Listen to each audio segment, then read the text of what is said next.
Next ప్రధానమంత్రి candidate Yogi Adityanath అవుతారా మోడీ తర్వాత?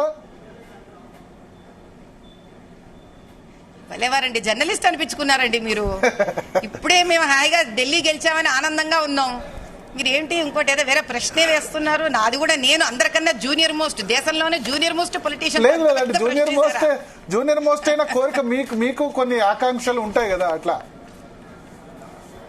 హైదరాబాద్, ఉత్తరప్రదేశ్ లో యోగి, హైదరాబాద్ లో మాధవీలత అంటారు.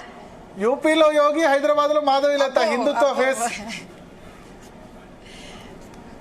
చాలా మీరు ఒక చక్కటి ఆశీర్వచనం ఇచ్చారనుకొని సంతోషపడతాను. కానీ మా ప్రధానమంత్రి గారు మోదీ గారు ఈ రోజు, అది మాకు తెలుసు, ఇంతకు మించి నాకు తెలియదు, ఇది నా నిజం.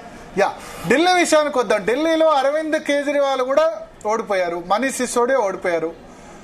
ఒక విమర్శ మీ మీద కాదు, కాంగ్రెస్ మీద వస్తుంది. కాంగ్రెస్ పార్టీ గెలిపించింది బీజేపీని, ఆమ్ ఆద్మీ పార్టీ ఓడిపోవాలని చాలా గట్టిగా పనిచేసింది.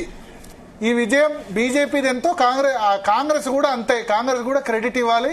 కొంతమంది క్రెడిట్ ఇచ్చారు, కొంతమంది తిట్టారు కూడా. కేటీఆర్ లాంటి వాళ్ళు మార్నింగ్ ట్వీట్ చేశారు, కంగ్రాచులేషన్స్ రాహుల్ గాంధీ, మొత్తానికి ఆమ్ ఆద్మీ పార్టీని ఓడించావు, బీజేపీని గెలిపించావు నువ్వు, మీరు బీజేపీ ఒకటే అని ట్వీట్ చేశారు ఆయన.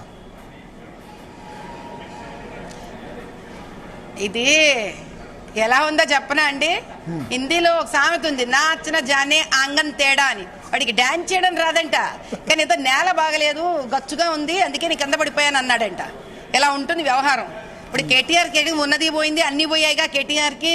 పాపం ఇంతకన్నా ఏం మాట్లాడతాడు చెప్పండి. ఆయన రాజకీయాల్లో మాట్లాడడానికి ఒక స్థిరత్వం కావాలి. అంటే నేను ఒక పద్ధతి పెట్టుకున్నాను, నాది ఒక పాలసీ, ఆ పాలసీ మీద నేను నిలబడాలి అని ఉండాలి. అలా లేదు. ఈ రోజు నువ్వు కాంగ్రెస్ మీద అంటావు, ఒకప్పుడు కాంగ్రెస్ నీ మీద అనింది. ఇదేగా మీ ఇద్దరి పని. ఇలా మాట్లాడి మీరు ఎలాగో పోగొట్టేసుకున్నారు, ఇప్పుడు వాళ్ళు పోగొట్టుకున్నారు. అంటే ఇలాంటి చెత్తవాగుడు వాగితే ఎవరికి రాజకీయాల్లో స్థానం ఉండదు అనేది అటు మహారాష్ట్ర ఇటు ఢిల్లీ నిరూపించాయి. Try to be a clean politician, try to be a straightforward politician. అంతేగాని గోడ మీద పిల్లి వాటంలా ఒక కాలం వెళ్ళిపోయింది. Now this is a digital era. ఏది జరిగినా ప్రజల ముందు స్పష్టంగా వాళ్ళ ముందుకు వస్తోంది. ఇంక ఇలా చెత్తవాగుడు మానేస్తే తప్ప, రాజకీయాలను ఒక మార్పు తీసుకొస్తే తప్ప వీళ్ళకి పుట్టగతలు కూడా ఉండవు. ఓపెన్ గా చెప్తున్నాను.